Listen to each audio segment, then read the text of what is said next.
Olá, seja bem-vindo à minha palestra, cujo tema será sobre a certificação do prontuário eletrônico do paciente.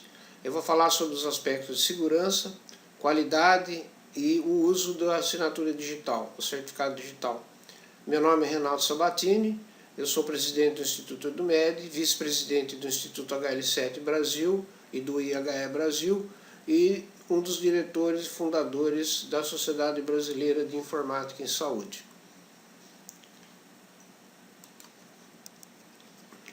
Tudo começa com o que a gente entende por integração global de informações. Ou seja, hoje em dia, todos os profissionais, hospitais, clínicas, laboratórios e até mesmo os pacientes estão integrados em uma grande rede que é a internet, a web. Mas até mesmo equipamentos laboratoriais, equipamentos de imagem, servidores, etc., também estão conectados. Dispositivos de monitoração individual, como pulseiras de fitness, tudo isso formando uma grande rede e uma quantidade extraordinária de informação circula todos os dias. Isso é o que a gente chama de saúde conectada, né? Ou ainda saúde digital. Saúde conectada porque, evidentemente, a rede propõe ser o substrato de todo esse intercâmbio de informação. Então tem alguns aspectos que são muito importantes em tudo isso. Um deles é a segurança dessa informação, ou seja, a proteção da confidencialidade, da integridade dessa informação, de quem é o autor dessa informação, tudo isso tem que ser garantido para que o sistema seja confiável. A outra coisa é a questão da qualidade da informação que está sendo registrada, que está sendo distribuída, que está sendo armazenada. Esses dois aspectos, qualidade e segurança, eles convergem para a necessidade hoje, como nós vamos ver, de certificação do software de saúde, né? Principalmente os registros eletrônicos de saúde e uma das principais aplicações que é o PEP, o Prontuário Eletrônico do Paciente. Então o que é registro eletrônico de saúde? É qualquer tipo de base de dados onde consta a informação identificada, ou seja, a informação com o nome do paciente e outros dados que possam identificá-lo. Então, o Código de Ética Médica tem itens que protegem a confidencialidade, o sigilo, o direito à privacidade do paciente com relação a essa informação, resida ela em papel ou resida ela num banco de dados eletrônico.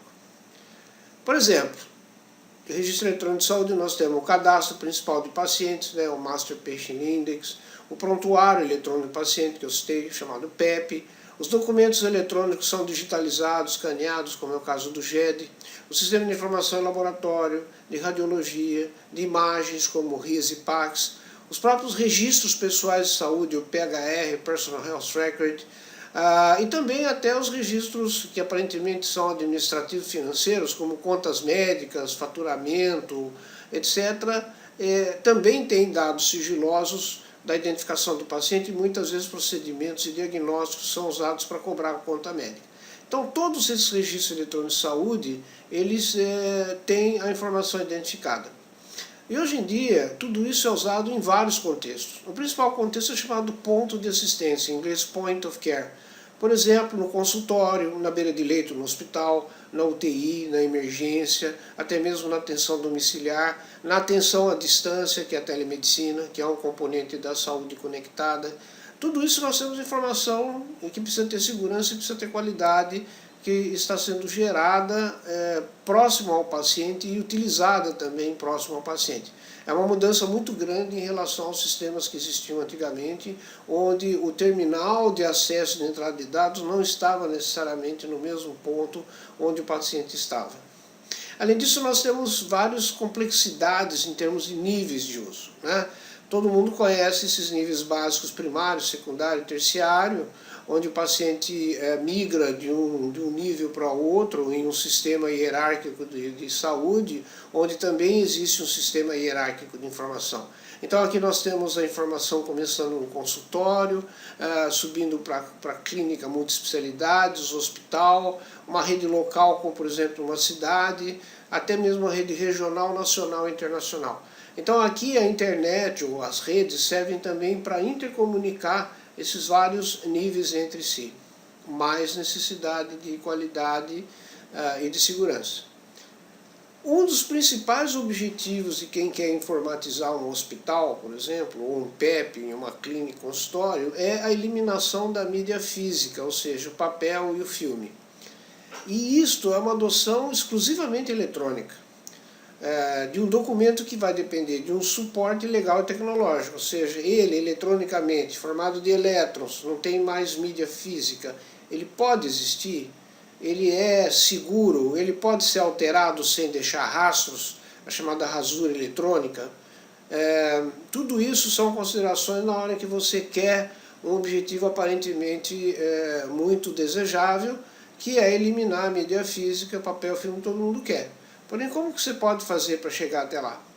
Então, isso faz com que o sistema que vai ser puramente eletrônico e tenha equivalência a um sistema tradicional baseado em papel e filme, é que ele vai ter que ter normas práticas e ferramentas para fazer isso, tá certo?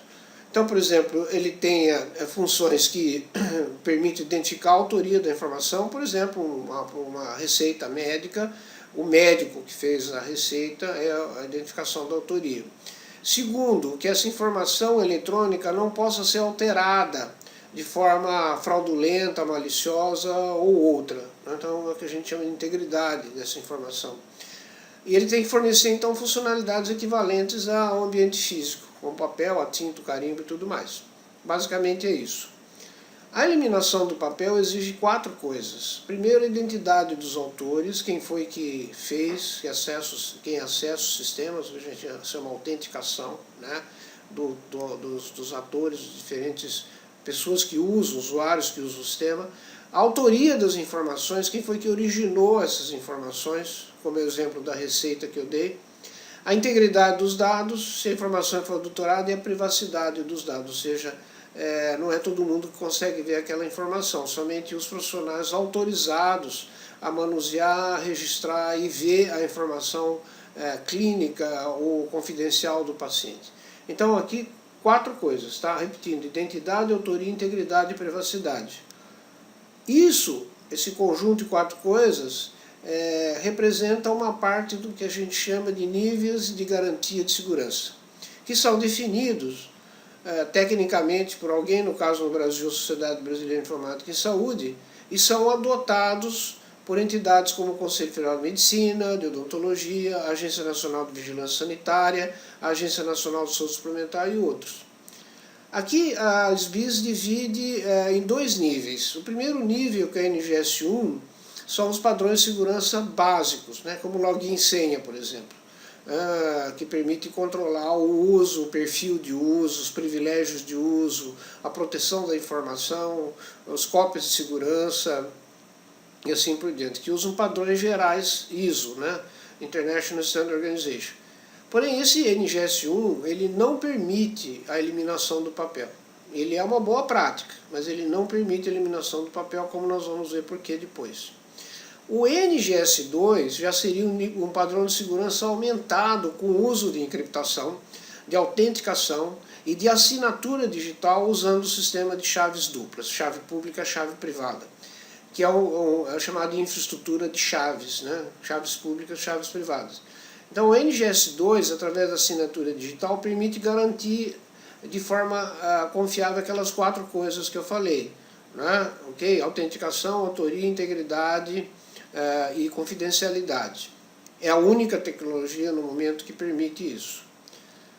Então, existe uma resolução que baseia tudo isso, que é a 1821 de 2007, do Conselho Federal de Medicina, que definiu o prontuário eletrônico em relação a esses requisitos, de NGS1 e NGS2, e o NGS2 para que permitisse a substituição do papel microfilme pelo registro eletrônico confiável.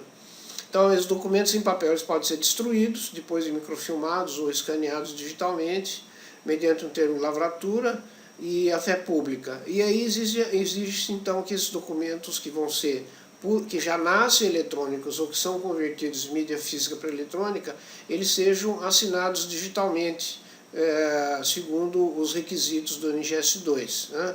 Que é o certificado digital chamado padrão ICP Brasil, Infraestrutura de Chaves Públicas Brasil.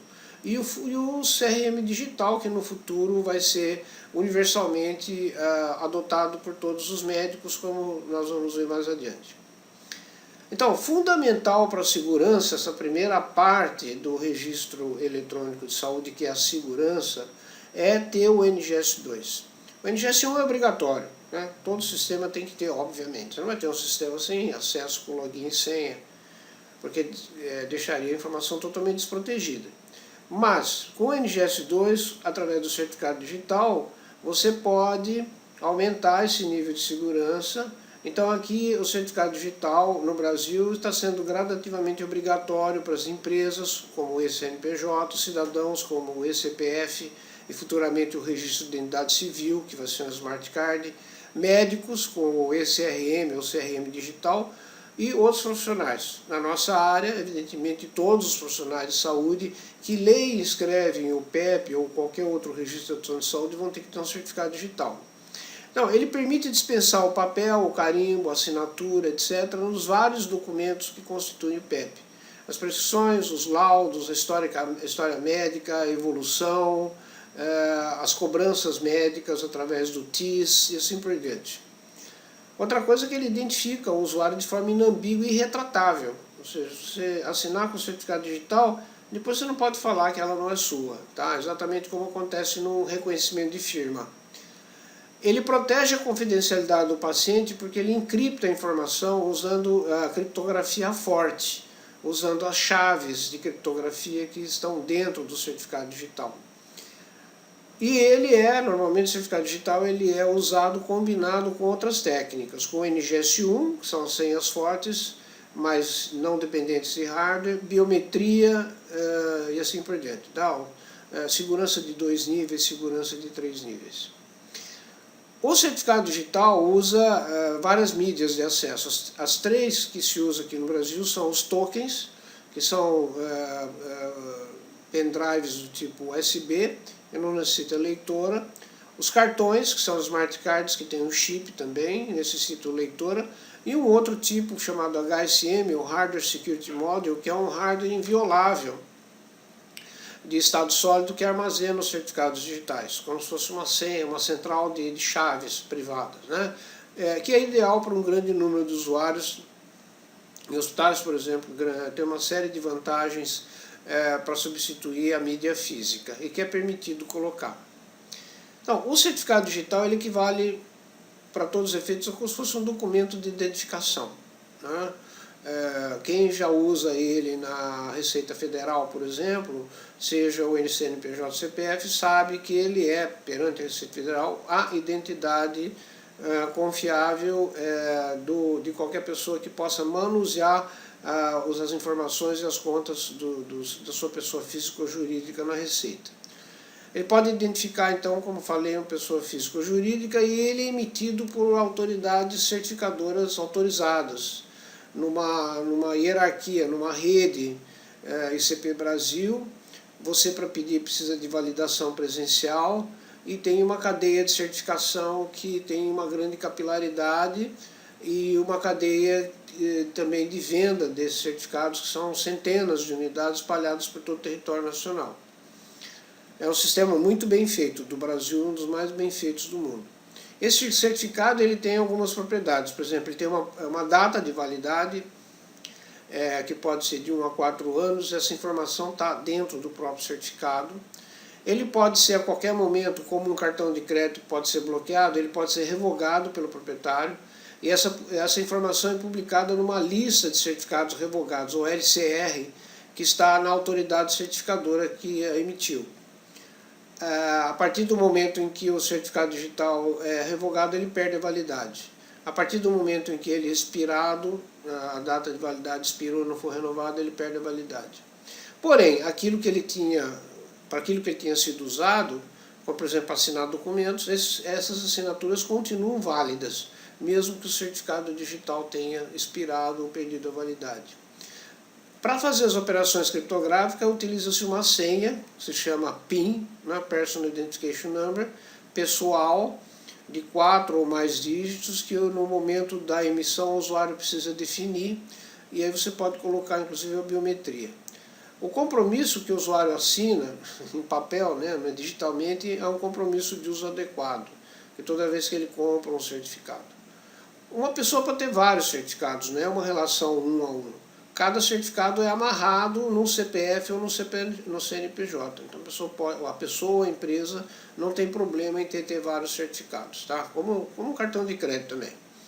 O certificado ele pode ser usado para assinatura digital, mas mais do que isso, ele pode ser usado para acesso a portais da internet, sistemas de computadores para fazer autenticação, entrada em catracas, ponto eletrônico, identificação e encriptação de mensagens, de e-mails e até mesmo web service. Agora, para assinatura digital, então é que a grande utilidade dele, como nós mencionamos, né? Os vários documentos que compreendem o universo de documentação na área médica, enfim. O certificado, antes de ser usado, ele tem que ser validado. Toda vez que ele for ser usado no sistema computacional, ele precisa ser validado. Existe uma rotina de validação, que equivale ao reconhecimento de firma. Ele pode ser realizado por qualquer pessoa, a qualquer momento, usando um programa específico de validação. Inclusive tem disponível grátis na internet, o próprio ITI Brasil disponibiliza um. E ele certifica que aquele documento que foi assinado não foi adulterado, está íntegro, não foi nada mudado, nem um bit sequer, desde que ele foi assinado, que a assinatura estava válida, nem vencida, nem revogada, como eu falei no momento da aposição. Tá? Essa é a maneira como funciona o certificado digital para autenticação do usuário e também para assinatura. Assinatura naturalmente aposta em qualquer tipo de arquivo. Pode ser qualquer tipo de arquivo, XML, HTML, doc, PDF, imagens e assim por diante. Então, o certificado ele tem uma classificação. Tem a série A, A1, A2, A3 ou A4. Pode ser de pessoa física ou jurídica, e tem a série S, de sigilo. E tem agora também a série T, de carimbo de tempo, né?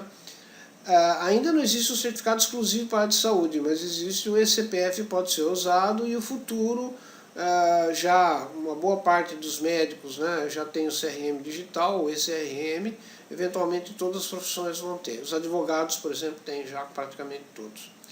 Essa escolha vai depender de qual você vai usar, vai depender de uma série de coisas, como o nível de segurança desejado, o tamanho da instituição, o volume das transações, os custos e os prazos de implantação, né, para principalmente se há uma compatibilidade com a arquitetura de solução de software. Por exemplo, se você pode colocar 1 a 1 dentro do HSM, tá? Que dá uma segurança bastante boa, mas se você colocar 1 a 1 dentro do notebook ou dentro do smartphone, essa segurança já não é tão boa e a SBIS não vai aceitar. Na área médica, que foi a pioneira na área de saúde a ter um certificado digital próprio, então foi criado o CRM digital, que é um smart card produzido pela Casa da Moeda Nacional, com alto índice de segurança e de personalização, que tem que ser encomendado. E ele foi criado pelo Conselho Federal de Medicina com apoio da SBIS em 2011 e fornecido através dos conselhos regionais. Inicialmente foi feito em 2012 um projeto piloto com 5 estados, mas hoje ele está disponível mediante pedido em todos os estados. Ele substitui a carteirinha funcional, a licença médica, que hoje é com papel e fotografia. Ele passa a ser um smart card. Quando o médico pede esse certificado digital, o cartão de identidade vem com o chip vazio e ele pode comprar um certificado digital eletrônico encriptado em qualquer autoridade certificadora. Ele usa BID de cartão, como nós falamos, e ele pode ser adquirido de terceiros, então de qualquer um que seja uma autoridade certificadora, por exemplo, com a Caixa Econômica Federal. Futuramente, o Conselho Federal de Medicina pretende implantar um web service para validar se aquela pessoa que diz ser médico é médico mesmo, se ela não está suspensa, não está expulsa. Então, esse web service é controlado através do uso do certificado digital, como a autenticação. O certificado digital ele impacta em muitos níveis as organizações clínicas, né? A eliminação do papel nas demandas convencionais provoca a possibilidade de você digitalizar e eliminar todo o papel já existente, é o caso do legado, assinando ele digitalmente, e o PEP, que é o prontuário eletrônico do paciente, que já é digital na origem, né, juntamente com as imagens. E ele também muda o fluxo de trabalho. O GED e o PEP permite uma redução do tamanho do SAMI, a dispensa a necessidade de impressão, e permite várias inovações quanto ao tratamento da informação. Por exemplo, poder fazer uma assinatura à distância, né? Dar uma alta médica, por exemplo, fazer uma receita, armazenar essa informação em mídias fixas ou removíveis, transmitir essa informação de forma segura, assim por diante. Inclusive para a telesaúde e telemedicina é imprescindível, né? Evidentemente, porque não vai circular papel, né? Pelo menos na maioria dos projetos de telemedicina e telesaúde não existe circulação de papel, não teria sentido. Mais importante talvez seja que ele resolve o problema de identificação autenticada dos autores, que é muito precária no papel, né? Muitas vezes ilegível, borrada, não dá para localizar quem foi o responsável pela informação. Na TI do hospital ou da instituição clínica provoca também muitos impactos, né? Como por exemplo você saber coisas novas, ter que reorganizar os fluxos de informação e de trabalho dentro da instituição, e tem evidentemente impacto sobre os custos, né? Também você tem que capacitar, treinar e conscientizar os usuários e ter, então, dentro da instituição, novos sistemas de controle de qualidade, como, por exemplo, você tem que ter um cadastro de todos os certificados digitais emitidos na unidade para ajudar a fazer uma gestão eficiente desses certificados digitais. Porque isso cria novas responsabilidades legais, tá? Inclusive perante a justiça. Se você quiser saber mais sobre isso, principalmente se você for da área de saúde, o Conselho Federal de Medicina tem um site sobre o CRM digital e editou uma publicação juntamente com a SBIS, que se chama uma cartilha sobre o prontuário eletrônico, que fala sobre a certificação de sistemas eletrônicos de saúde, uso do certificado digital, o que é a certificação da SBIS e assim por diante, tá? Ele está disponível gratuitamente tanto no site do Conselho Federal quanto no site da SBIS. Ele pode ser baixado, impresso e distribuído livremente para os profissionais de saúde da instituição.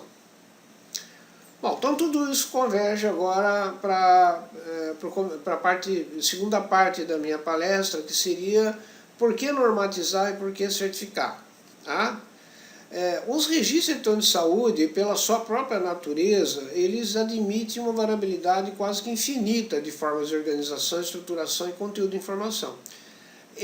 Essa heterogeneidade muito grande, tanto nas funcionalidades quanto no conteúdo, gera uma dificuldade grande para você, por exemplo, fazer uma avaliação comparativa de prontuários eletrônicos ou de SEs. Você tem vários outros obstáculos, como uma maior dificuldade de treinamento do usuário, cada vez que você muda, né, de sistema, uma curva mais íngreme de aprendizado, uma menor eficiência e agilidade na implantação, maiores problemas de utilização e também um impacto negativo dessa extrema heterogeneidade é o problema de diálogo, né, ou de transmissão, ou de intercâmbio de informação entre os vários sistemas. Por ser muito heterogêneos e muitas vezes não usarem padrões, como eu vou falar em seguida, a integração e interoperabilidade ou são totalmente impossíveis ou são muito difíceis. E isso é uma situação muito crítica, muito grave no nosso sistema de saúde, o fato de os diferentes sistemas não se comunicarem. Então aqui nós chegamos à conclusão que as redes precisam ser mais uniformes, tanto estrutura quanto usabilidade. Essa uniformidade é construída como? Com padrões, né? Padrões nacionais e internacionais, que sejam consensos entre todos os integrantes, os desenvolvedores e assim por diante. Esses padrões são aprovados, então, nesse consenso que eu falei, entre todos os protagonistas, governo, desenvolvedores, usuários, etc. Esses padrões são adotados e incorporados aos produtos e processos da indústria e, finalmente, eles são certificados. Então, se eles são conformes, estão em conformidade com esses padrões. Assim, passa a ser extremamente importante essa padronização. Você ter critérios mínimos, como que ele deve ser estruturado, o que ele deve conter, como que deve ser a segurança dele, quais são as funcionalidades que ele tem que ter. Essa definição mínima dessas coisas, estrutura, conteúdo, funcionalidade, interoperabilidade, nomenclaturas, semântica, é o que é a base da certificação. Então aqui você tem que ter um modelo de referência de informação, RIM em inglês, né, Reference Information Management, contendo normas consensuais, como é o caso dos modelos funcionais que são publicados. Essas organizações de normatização elaboram e publicam esses modelos e algumas organizações especializadas, como a SBISP, fazem auditorias de verificação para ver se existe uma aderência desses produtos a essas normas e emitem certificados. E isso é muito importante na área de saúde, obviamente, porque, embora você possa ter critérios mínimos de segurança, qualidade, arquitetura, conteúdo, interoperabilidade, etc., ele tem um impacto sobre a vida, sobre a saúde das pessoas. Não é a mesma coisa que um banco, tá certo? Ou um comércio. Não é. Erros aqui são responsáveis por mortes. Nos Estados Unidos se estimou há cerca de 20 anos atrás, um levantamento que foi feito, que havia cerca de 90 mil mortes por ano nos Estados Unidos provocado por erros, omissões, etc., dos sistemas de informação, não eram provocados por erro médico ou outro. Tá? Então se vê que a situação é muito grave. E o consumidor tem que saber disso, que existem critérios mínimos de conformidade e que esses sistemas são auditados, certificados de forma independente. O sistema normalmente é voluntário e opcional. Em alguns países, como os Estados Unidos, já é obrigatório, mas ele constitui uma espécie de sistema de reconhecimento público. Né? Aqui eu não vou nem tentar explicar o que é esse gráfico, só para dar uma ideia para vocês de um gráfico de entidade e relacionamento de um RIM, que no caso aqui é o HL7R3, tá? Que define todas as propriedades de um sistema de informação de um SRIS. A coisa mais recente em termos de certificação chama-se interoperabilidade, ou seja, funções que permitem o intercâmbio e representação de informações clínicas, demográficas, administrativas, financeiras, operacionais entre sistemas heterogêneos. Poder fazer o intercâmbio. Por exemplo, qualquer clínica ou hospital poder cobrar as contas médicas, os seus serviços, poder fazer faturamento de qualquer plano de saúde, sem necessidade de fazer uma negociação 1 a 1 como era feito antigamente. Né? Então, usando um padrão chamado TIS, TIS quer dizer literalmente intercâmbio, né? Troca de informação em saúde suplementar, é um padrão de interoperabilidade na área de faturamento. E esses padrões podem ser de dois tipos, funcionais, que seriam como que a mensagem é trocada, e semântico, que seria o conteúdo, qual que é o conteúdo trocado. Eles podem ser nacionais e internacionais, e os principais padrões internacionais são criados por entidades como o HL7, a IEEE, a ASTM, OpenHR, SNOMED, etc. Então, são esses padrões que são a base da certificação. E hoje existe uma entidade mundial de teste e de certificação de interoperabilidade, que é o IHE, né? Que quer dizer Integrating the Healthcare Enterprise. Aqui, rapidamente, alguns dados sobre as empresas, sobre as organizações que são chamadas de SDOs, né? Standard Development Organization, Organização de Desenvolvimento de Padrões. A principal delas é a ISO, obviamente, um órgão da ONU, né, que faz muitas normatizações, e tem um comitê especial chamado TC215, que tem subgrupos de trabalho, como vocês estão vendo aqui do lado direito, nas mais variadas áreas da informação. Essa aqui é a maior SDO do mundo de desenvolvimento de padrões, que chama-se HL7, ou Health Level 7, né, que chama assim por causa que é o 7º nível daquele modelo de redes, né, ISO-OSI, ou seja, o nível da aplicação.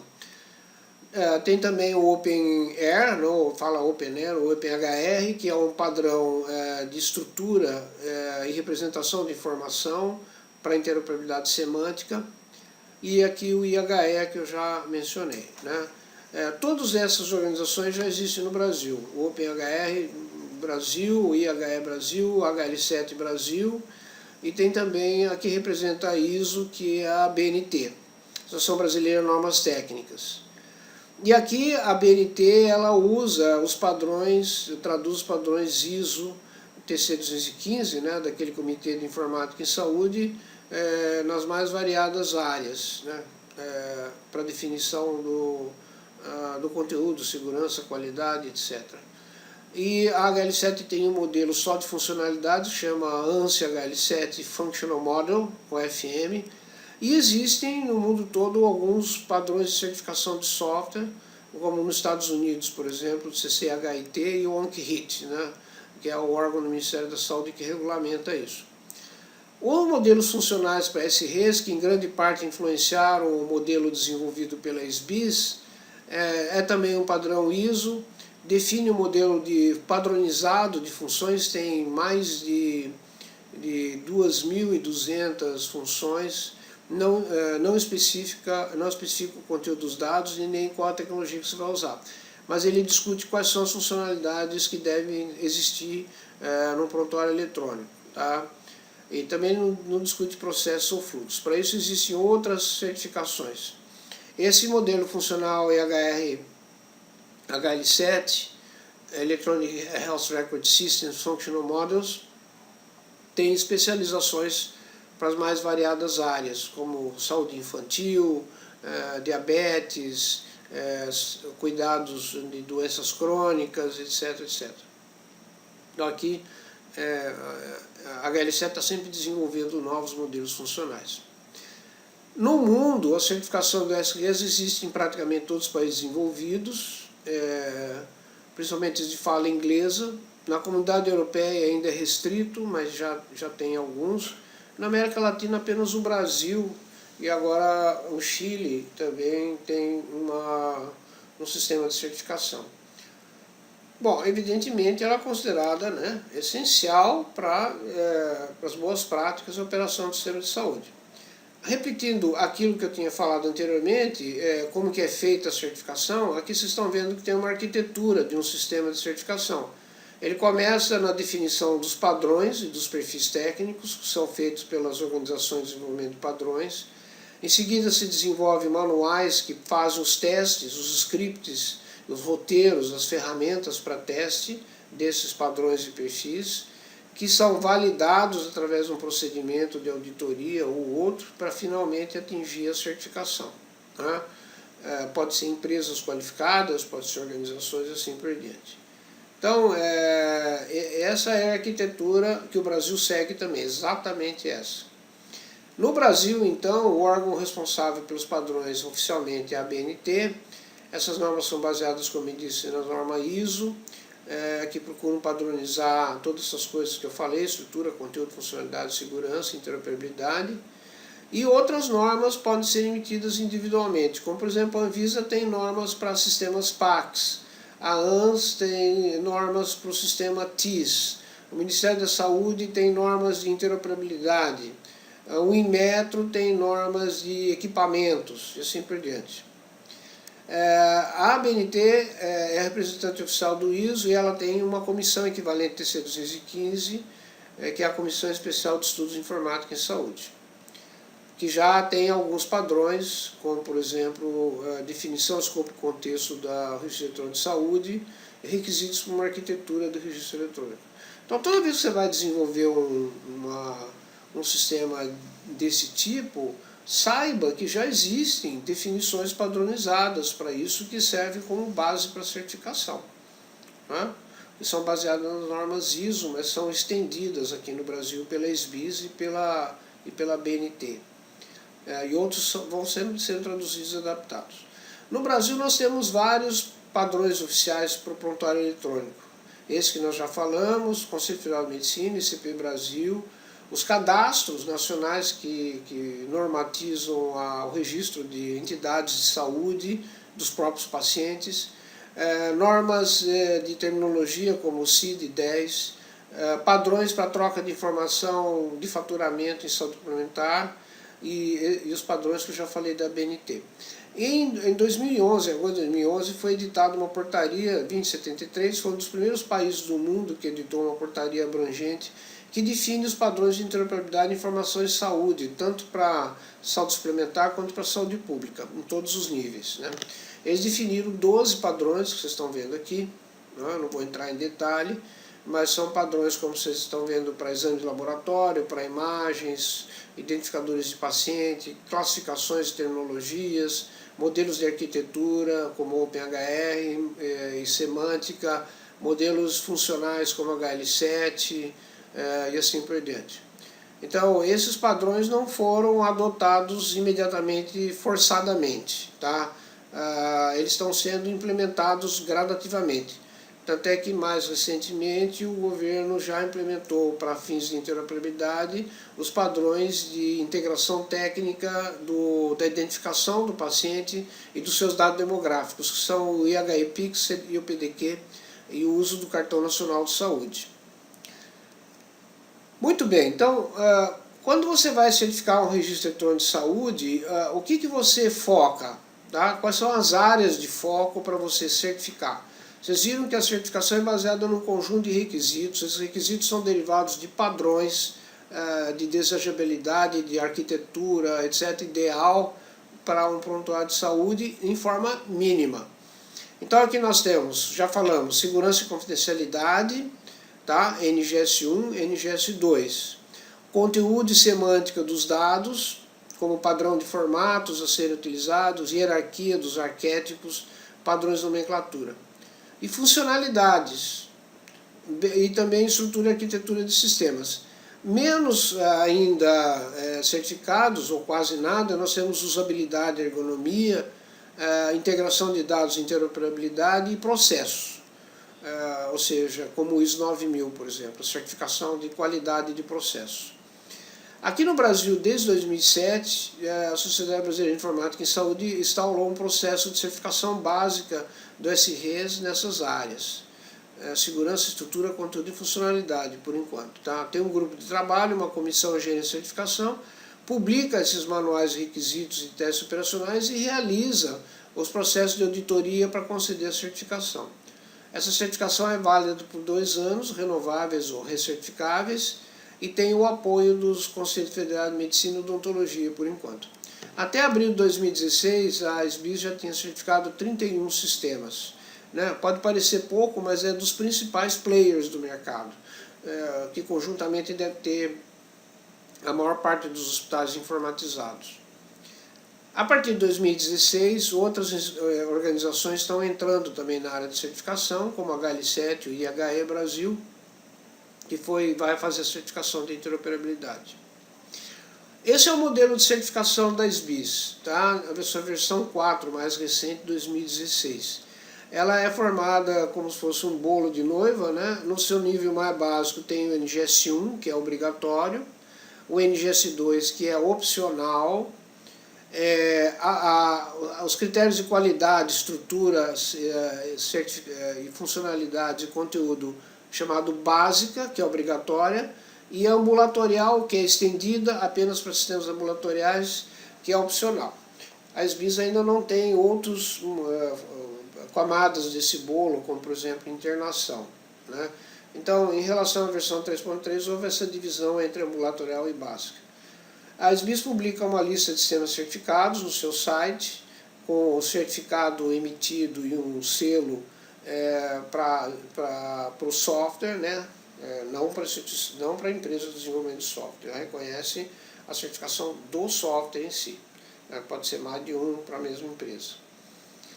E aqui o futuro da certificação consiste em você, gradativamente, nas próximas versões, 5, 6, etc., você ter novas categorias previstas, como GED, SADT, né, Sistema de Apoio a Diagnóstico e Terapia, internação hospitalar, novas categorias como cuidados domiciliares, saúde ocupacional, determinadas especialidades, como por exemplo modelos funcionais para cardiologia, para pediatria, para radiologia, assim por diante.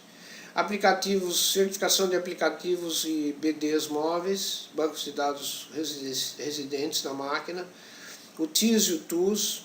Os requisitos ECF vão ser remodelados seguindo esses modelos funcionais, sempre acompanhando, né? Já está saindo já o R4. E o uso também de terminologias padronizadas e modelos de interoperabilidade. Então esse é o futuro da certificação SBIS-CFM aqui no Brasil. E o próximo modelo, que será a versão 5, que já começou a ser elaborada, são, além do NGS1 e do NGS2, e do assistencial e ambulatorial que nós vimos, vai ter também internação, GED-TIS, SADT. Isso é uma previsão. E em volta de tudo isso, os padrões de nomenclatura e interoperabilidade. A SBIS prevê para um futuro distante, ou talvez nunca, a fase 3, que seria a auditoria no local de implementação. Por exemplo, no hospital ou na clínica, de um SRE certificado, que seria como está sendo utilizado o software, o banco de dados, os processos, as rotinas, a qualidade do uso e dos dados e assim por diante. Isso aqui é muito caro, muito demorado e muito complexo. Então, provavelmente não vai ser a SBIS que vai fazer, mas alguma outra agência, como a ONA, de acreditação, né? A Organização Nacional de Acreditação. São milhares. Por exemplo, o modelo funcional americano, mais o modelo de segurança, mais o modelo de estrutura, qualidade, mais o modelo de interoperabilidade, deve estar dando aí mais de 4.000 requisitos, né? Extremamente complexo isso, muito caro. A SBIS ainda não prevê certificação para sistemas de armazenamento e transmissão de dados, como por exemplo monitoração, beira de leito, PACS, etc., sensores, sistemas para telemedicina, telecirurgia, robótica médica, algumas em especialidades como odontologia não médicas, sistemas de operadora de saúde, sistemas operáveis em nuvem ou as outras estruturas distribuídas e sistemas de informação farmacêutica. Né? Ainda não prevê, mas evidentemente no futuro vai ser necessário. Também existe toda uma área imensa que ainda não se sabe direito como e quando testar, que são usabilidade, utilidade, eficácia e eficiência. E também desempenho. Né? Performance dos sistemas computacionais. Esses vão ser adicionados aos modelos funcionais.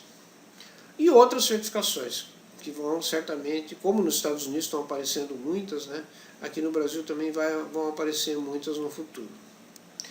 Para terminar então, quais são os benefícios da certificação? A certificação do software em saúde melhora a qualidade e a segurança deles, né, não há a menor dúvida, porque passa a ter um nível de exigência. Mas eles também conscientizam o mercado quanto à importância dessas funcionalidades, permitindo então que o mercado, principalmente o mercado consumidor, os clientes, que seriam os hospitais, as instituições de saúde, redirecionar os investimentos deles para melhorar a qualidade, segurança e eficiência. Não apenas comprar um software só porque existe, mas exigir que ele tenha essas conformidades mínimas. Do ponto de vista do Conselho Federal de Medicina e do governo, a confidencialidade, a privacidade e a legalidade são fundamentos importantes da certificação. Outra coisa que permite comparar sistemas para fins de aquisição e dar garantias jurídicas para quem usa. A consequência de tudo isso é melhorar o uso de informática em saúde no Brasil e, em última análise, melhorar a eficiência, a eficácia e a utilidade do sistema de saúde brasileiro. Essas novas áreas de certificação de software em saúde, né, que eu já falei anteriormente, vão ser necessárias e algumas delas ainda nem está se pensando nelas, como Big Data, por exemplo, ou Business Intelligence, ou Data Warehouse. E algumas são urgentes, né, como aplicativos móveis, estão se disseminando com uma velocidade espantosa e sem nenhuma forma de garantia de qualidade, né, para fins de certificação.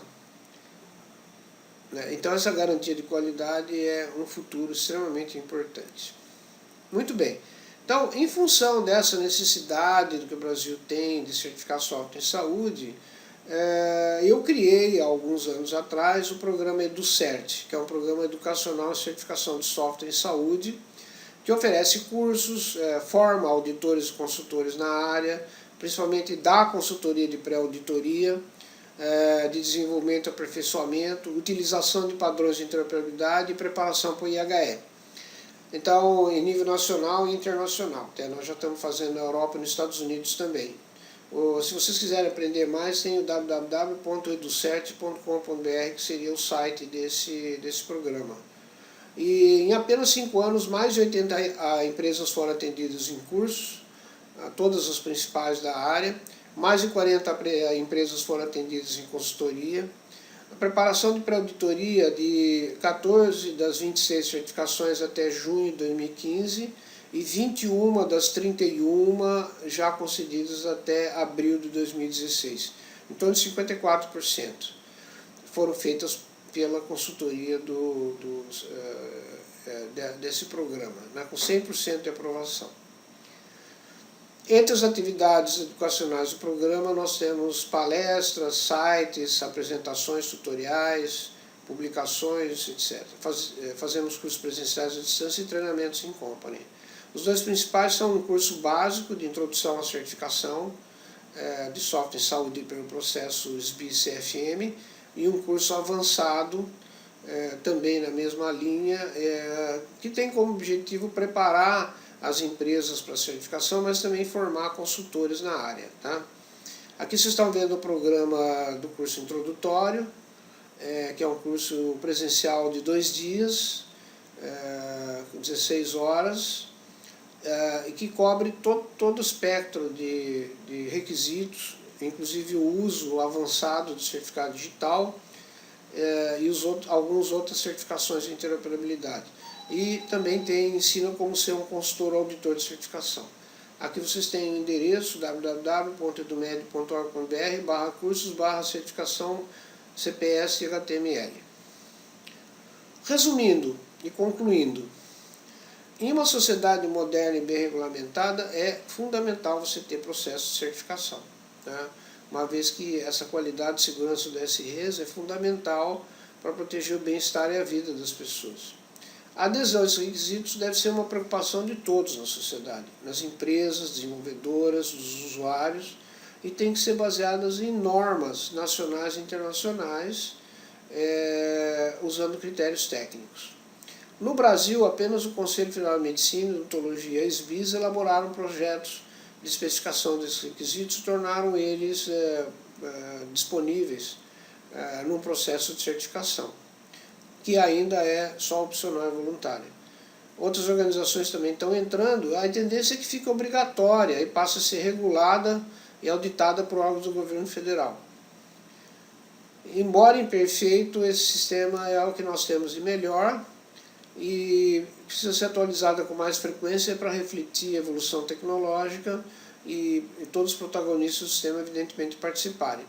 Essa opcionalidade ela tem um problema, né? Se pensar bem, ela gera um círculo vicioso de baixa demanda e de baixa capacidade. Sempre como tem poucos sistemas, tem baixa demanda. Como tem baixa demanda, tem baixa capacidade.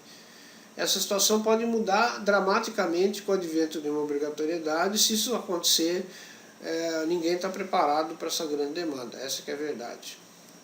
Aqui estão meus dados de contato, caso vocês queiram entrar em contato comigo para cursos, consultorias, orientações científicas, publicações, congressos, etc.